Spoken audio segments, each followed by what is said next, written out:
Assalamualaikum warahmatullahi wabarakatuh.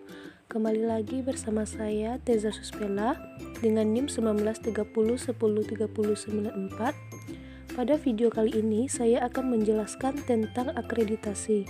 Sebelum kita lanjutkan ke pembahasannya, jangan lupa like, comment, share, and subscribe ya teman-teman.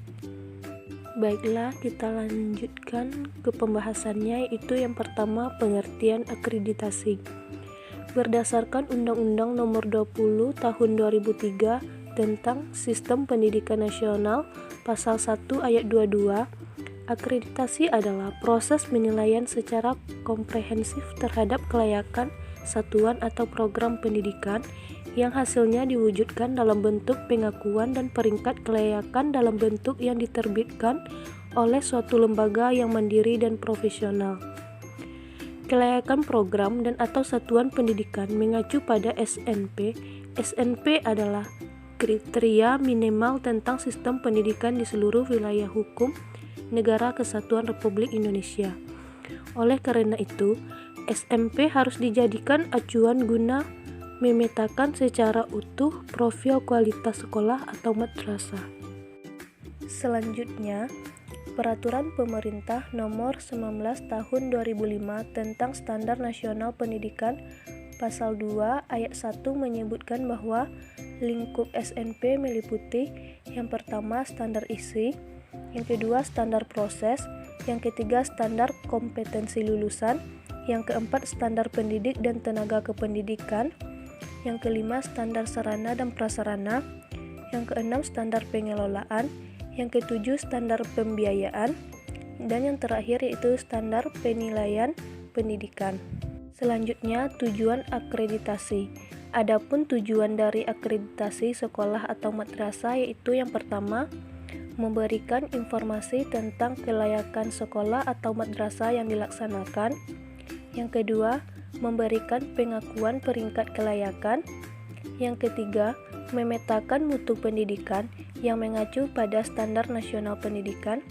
Dan yang keempat, memberikan pertanggungjawaban kepada pemangku kepentingan atau stakeholder sebagai bentuk akuntabilitas publik. Baiklah, kita masuk kepada fungsi akreditasi. Adapun fungsi dari akreditasi sekolah atau madrasah yaitu yang pertama, pengetahuan, yaitu informasi bagi semua pihak tentang kelayakan sekolah atau madrasah dilihat dari berbagai unsur terkait yang mengacu pada standar nasional pendidikan.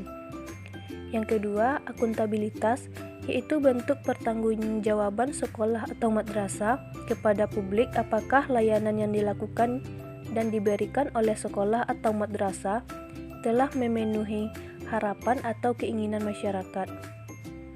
Dan yang ketiga, pembinaan dan pengembangan, yaitu dasar bagi sekolah atau madrasah, pemerintah, dan masyarakat dalam upaya meningkatkan atau pengembangan mutu sekolah atau madrasah. Selanjutnya, manfaat akreditasi sekolah atau madrasah. Yang pertama, acuan dalam upaya peningkatan mutu dan rencana pengembangan sekolah atau madrasah. Yang kedua, umpan balik dalam usaha pemberdayaan dan pengembangan kinerja warga sekolah atau madrasah dalam rangka menerapkan visi, misi, tujuan, sasaran, strategi, dan program sekolah atau madrasah. Yang ketiga, motivasi sekolah atau madrasah terus meningkatkan mutu pendidikan secara bertahap, terencana, dan kompetitif baik di tingkat kabupaten atau kota, provinsi, nasional, bahkan regional dan internasional. Yang keempat, memberikan informasi bagi sekolah atau madrasah untuk mendapatkan dukungan dari pemerintah, masyarakat, maupun sektor swasta dalam hal profesionalisme, moral, tenaga, dan yang terakhir yaitu acuan bagi lembaga terkait dalam mempertimbangkan kewenangan sekolah atau madrasah bagi penyelenggaraan ujian nasional. Selanjutnya, syarat akreditasi sekolah atau madrasah. Adapun sekolah atau madrasah yang mengusulkan untuk diakreditasi harus memenuhi persyaratan sebagai berikut. Yang pertama, memiliki surat keputusan pendirian atau operasional sekolah atau madrasah. Yang kedua, memiliki peserta didik pada semua tingkatan kelas. Yang ketiga, memiliki sarana dan prasarana pendidikan.